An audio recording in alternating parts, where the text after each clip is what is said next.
দেৰগাঁও সাহিত্য সভাৰ শতবৰ্ষ উপলক্ষে দেৰগাঁও সাহিত্য সভা ভৱনত গ্ৰন্থ উন্মোচন সভা। লেখক বিচিত্ৰ ফুকন কলিতাৰ সম্পাদনা কৰা সমাজ প্ৰদীপ নামেৰে সমাজসেৱী উদ্যমী প্ৰদীপ খাদৰীয়াৰ জীৱন কৃতি বিষয়ক অভিনন্দন গ্ৰন্থ উন্মোচন।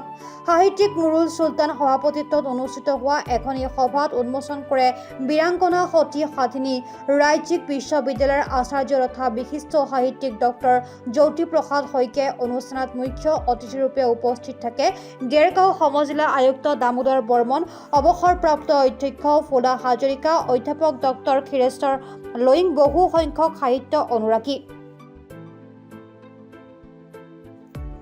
এই অনুষ্ঠানতে সমাজসেৱী লেখক প্ৰদীপ খাদৰীয়াক বিভিন্ন সাহিত্য, সামাজিক, শৈক্ষিক, বৈদিক আৰু সাংবাদিক সন্থা, দল, সংগঠনে অভিনন্দন জনায়।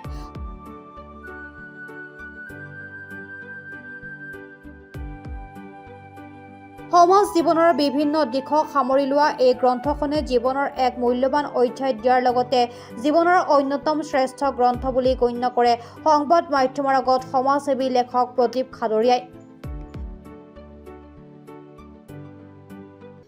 আজি যে গ্ৰন্থ উন্মোচন হৈছে, মই সমাজে মোক আজি যেনেকুৱা আঁকোৱালি লৈছে বা যিমান মৰম চেনেহ মই পাইছোঁ, সঁচাকৈ মোৰ চকু পানী ওলাই গৈছে আৰু মই সমাজৰ প্ৰতি আৰু মোৰ দায়বদ্ধতা বাঢ়ি গৈছে।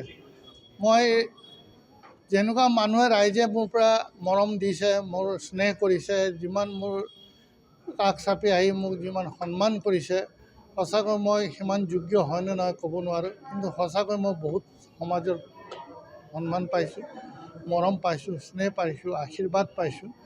সদায় মই ভাবোঁ যে ভগৱানে যাতে মোক সদায় এই শক্তি দিয়ে, যাতে সিহঁতক কোনো প্ৰকাৰে এইটো হেৰি নহয়, যাতে মই সিহঁতক বিত্ৰে কৰা হ'লোঁ বা সমাজৰ বিত্ৰে কৰা, মই সমাজৰ প্ৰতি সদায় দায়বদ্ধ হৈ থাকিম। গ্ৰন্থখন আমাৰ যোৱা ছমাহৰ পৰা এইটো প্ৰচেষ্টা চলি আছে, তাতকৈ অলপ বেছি হৈছে আৰু মোৰ সম্পাদক শ্ৰীযুত বিচিত্ৰ কলিতা ডাঙৰীয়াই যথেষ্ট কষ্ট কৰিছে। তেওঁ এজন স্কুলৰ টিচাৰ, তেওঁ স্কুলো যাবলগীয়া হয়, ইয়াত সাহিত্যৰ কামো তেওঁ সম্পাদকো, তেওঁতো চাবলগীয়া হয়। তাৰ পিছতো তেওঁ যিমান কষ্টৰে চিনচিয়াৰিটিৰে যি ইয়াৰ সম্পাদনা কৰিছে আৰু ইমান ধুনীয়া গ্ৰন্থ এটা প্ৰকাশিত কৰি উলিয়াইছে, সঁচাকৈ মই তেওঁক ধন্যবাদ জ্ঞাপন কৰিছোঁ।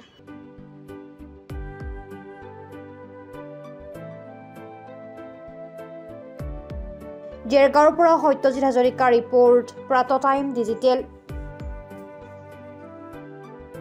অসমৰ সংবাদ জগতখনৰ বাবে এক সুখবৰ। নৰূপ নসাজেৰে প্ৰায় ৩০ বছৰীয়া অভিজ্ঞতাপুষ্ট সাপ্তাহিক কবচ পুনৰ এবাৰ ৰাজ্যৰ মাজলৈ। স্বত্বাধিকাৰী প্ৰণীতা কলিতাৰ দ্বাৰা প্ৰকাশিত আৰু অমৰজ্যোতি প্ৰিণ্টাৰ্ছ, গুৱাহাটী কমাৰ্চ কলেজৰ বিপৰীত ফালে মুদ্ৰিত। আমাৰ ঠিকনা মুখ্য কাৰ্যালয়, অসম ফৰেষ্ট স্কুল, হৰি মন্দিৰ পথ, গুৱাহাটী আৰু অস্থায়ী কাৰ্যালয় কলিতা মাৰ্কেট, বিজয়নগৰ, কামৰূপ, অসম। মোবাইল নং 9435114666 আৰু 7024722813। Mail ID probhatiahom@gmail.com।